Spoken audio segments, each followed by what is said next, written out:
in March and it's gloomy outside where I'm at, so it's probably dark. And so I was like, why not study the book of Proverbs for March, since there's 31 days and there's 31 Proverbs.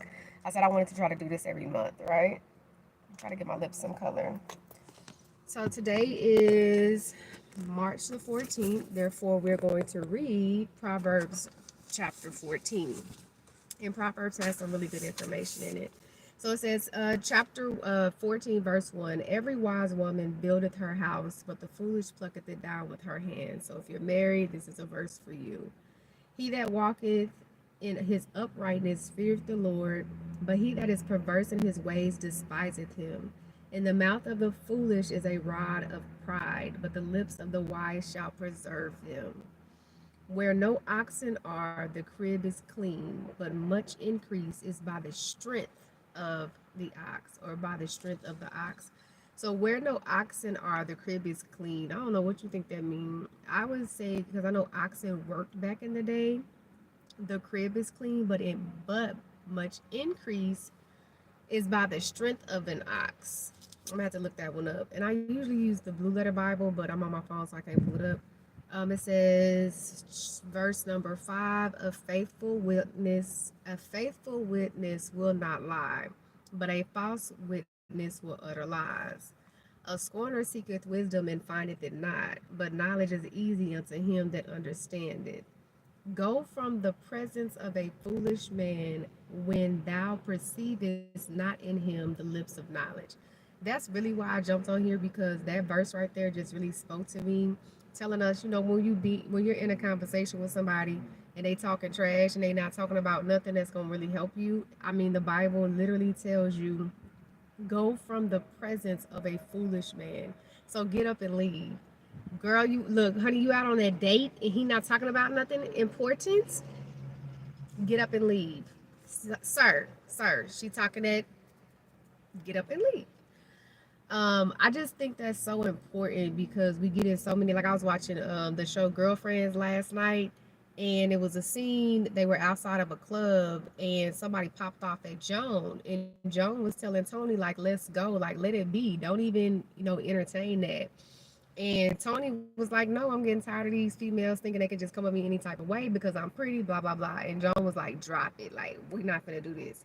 They ended up tussling, getting in a fight, and Joan didn't jump in the fight. And so Tony got mad at her. But Joan was like, I'm a lawyer. Like, I am a professional woman. And Tony just was mad because she's like, I was getting my tail beat and you didn't even jump in. And John was like, that's because that's not what we're here for. Like, if you would have listened to me and just walked away, then we wouldn't even been in that situation. And like, this goes to show you the wisdom that comes. And when I was young, I was a little tussler and I pop off real quick and be ready to fight. You know what I'm saying? But as you get older and you mature, you understand, all of that is so not necessary. And even getting into an argument with somebody, or getting into just a disagreement, when you know that person, you know that you're right. You don't have to tell them that you're right, or you understand that y'all are going to continue to have a difference of opinion. Then what's the point of y'all going back and forth if you're never going to get on the same page? You said what you said, which is cool. Like, now it's just time to let it go. So that was just really, that was just really good to me. Leave from the presence of a foolish man. And it talks about foolish a lot in here. And it's like, I don't want to be foolish. You know what I'm saying? I would prefer to have wisdom. So me being wise would be me walking away from that conversation that's not going to benefit me in any way, at all. So, verse 8, the wisdom of the prudent is to understand his way, but the folly of fools is deceit. Verse number 9, it says that a fool mocks sin, but among the righteous there is favor. And this has happened to me before. And not even so much as mock sin, but mocks like righteousness. Like, when you trying to give, it's like, okay, you messed up, somebody screwed up, and they like, oh, you know what I'm saying, well, since you so forgiving and everything, how about blah blah blah. And I'm like, yeah, I could bust you in the head, I could cuss you out, I could be real mad at you, but I'm trying to stay in my right place, because I'm not gonna try to let you trigger me out of my position with God. I don't want you to trigger me or allow you to put me in a place where now I gotta go and repent. Now I gotta get myself back in right standing because of you. So yeah, it's just, I don't know. I've seen people do that before that try to take stabs at you because you're trying to stand your ground and not let them push you over to a place to where now I gotta go change. I didn't came out of character. You know what I'm saying? Being cheated on. Oh, you know what I'm saying? You so forgiving. Since you so good, how about, what I'm saying? I don't know. I don't even remember the whole situation, but I just know it was some stank talk going on. Anyways.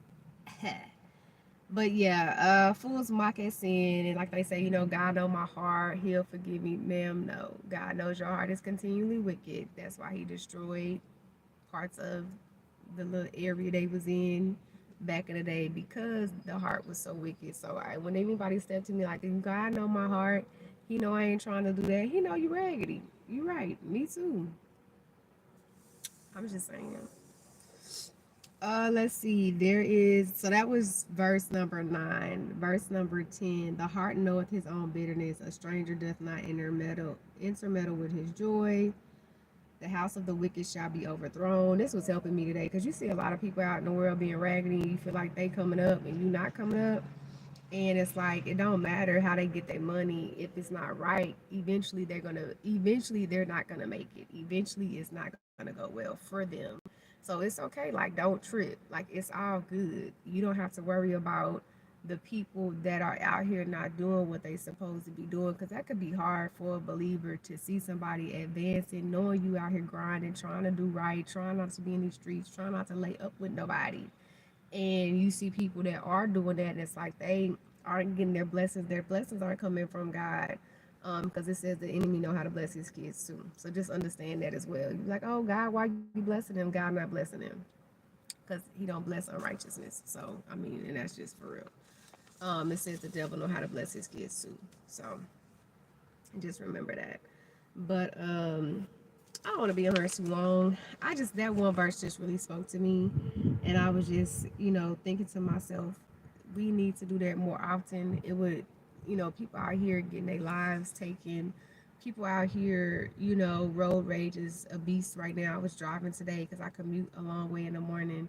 And somebody honked at me. And, immediately, like that spirit is like, I know you ain't honking me. And it's for what? What's the purpose of you getting upset because these people out here tripping, like they out here doing too much, and you trying to make it home, right? You know what I'm saying? So wisdom is the principal thing. Proverbs got that wisdom, y'all. They got that wisdom.